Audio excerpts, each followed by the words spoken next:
How to add topics to Instagram Reels after posting.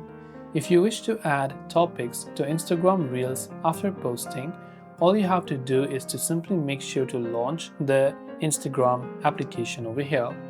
Once you launch the Instagram app, you want to simply go to your Reels tab, which is your suggested Reels or anything for that matter.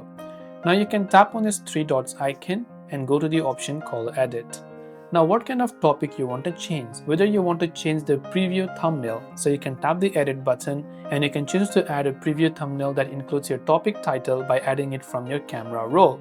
Or whether you want to simply change the caption, so you can tap this captions tab, just type in a new caption and hit the arrow button to save the changes. And these are a couple of ways that you can add topics to your Instagram Reels after posting them. Hope this video helped you out. If you have any questions, do feel free to leave them down below.